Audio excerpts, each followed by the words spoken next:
Je prends le cas de Constant dans les archives judiciaires, un cas troublant qui se passe en 1756. On a ce Constant qui, évidemment, apparemment saoul, en fait, avec son ami Joseph, qui décide de grimper dans le grenier de Madame de Saint-Pierre afin, dit-il, dira-t-il plus tard, d'aller caresser les filles de Madame de Saint-Pierre. Je pars de là, je me dis, bon, c'est quand même étrange. Or, il s'avère que le dit Constant, c'est un esclave, l'esclave de Monsieur de Saint-Blain. Son ami de Beuvry, Joseph, est un autre esclave. Et les trois filles qu'il désire caresser, comme il dit, sont esclaves de Madame de Saint-Pierre. Elles dorment dans la cuisine. Ce qui va se passer, c'est que Constant est complètement saoul, casse une vitre pour rentrer dans le grenier, enlève ses choses, enlève ses souliers et il est dans le noir, ne trouve pas la sortie, fait du bruit. En bas, on l'entend. Madame de Saint-Pierre, qui reçoit à ce moment-là un jeune officier, décide de monter à l'étage. Là, on est dans une scène de vaudeville, parce qu'on a un Constant saoul à demi nu, en train d'errer dans le grenier, et puis ce jeune homme officier qui monte sabre au clair pour, demande-t-il à Madame de Saint-Pierre, est-ce que je dois l'oxyre, cet étranger? Elle dit non. Visiblement, elle a saisi la situation. Il y a plusieurs degrés là-dedans qu'on va décortiquer, que j'ai décortiqué dans l'article. Le jeune homme, le jeune officier se saisit de notre Constant qui ne résiste absolument pas. Ils descendent et pendant qu'elle descend, Madame de Saint-Pierre tombe, se casse le bras. Il se passe une scène absolument ubuesque où on se retrouve dans la cuisine avec, devant les trois petites esclaves, un Constant toujours aussi saoul, une Madame de Saint-Pierre qui est en train de se faire bander le bras par sa servante, et puis le jeune officier qui s'en va chez le maître, en fait, de Constant, l'esclave, pour demander de venir et puis de punir cet esclave qui s'est introduit donc chez Madame de Saint-Pierre. Quand on regarde la situation, le maître de Constant, M. de Saint-Blain, va décider, dit au jeune officier, prenez-le, amenez-le en prison. Donc, il s'en va chercher deux soldats et se saisissent de Constant, qui n'a toujours pas ses choses, on est en plein hiver, et le prennent et le soutiennent donc jusqu'à la prison qui est à 2 pâtés de maison de là. Ça pourrait être une scène de vaudeville, mais personne ne songe à rire dans ce récit, en fait. Parce que les enjeux sont très élevés. Constant est un esclave absolument conscient de ce qu'il est en train de faire. Est-ce qu'il prétend être saoul pour éviter de recevoir une peine plus sévère que ce qu'il va recevoir? Ou l'est-il vraiment? Comment ça se fait qu'il a pu sortir de chez son maître, se saouler avec son copain et perpétrer cet acte d'intrusion? Point d'interrogation. Ensuite de ça, comment ça se fait que les petites jeunes filles qui sont...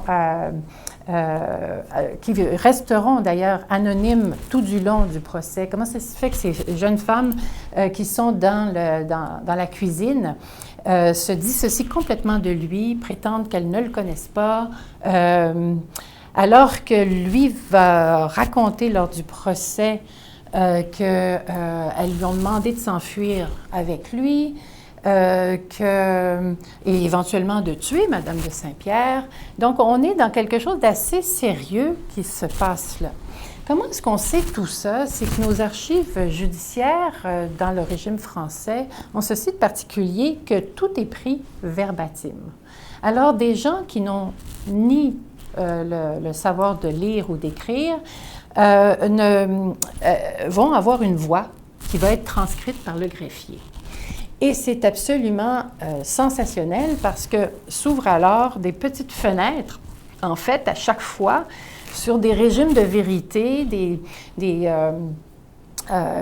façons de décrire la réalité en invoquant des choses très concrètes, là, comme par exemple descendre l'escalier, se casser le bras, ou bien être sous, pas avoir ses choses, ou bien dire, mais oui, je vous ai rencontré au marché, donc il y a une sociabilité qui s'est faite là, la langue dans laquelle il parle, avec ou sans interprète, etc. Donc on se retrouve avec, à l'intérieur même du dossier du procès, avec carrément un roman qui se déploie devant soi.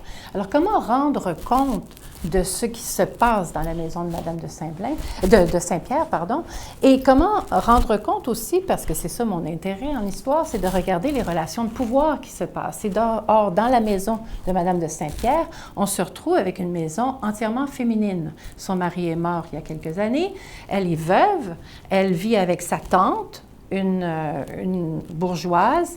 Il faut dire aussi que Madame de Saint-Pierre a, par son mariage, atteint finalement la classe sociale des nobles. Et donc, elle est déjà dans un rapport de pouvoir avec sa tante, qui est un peu la parente pauvre.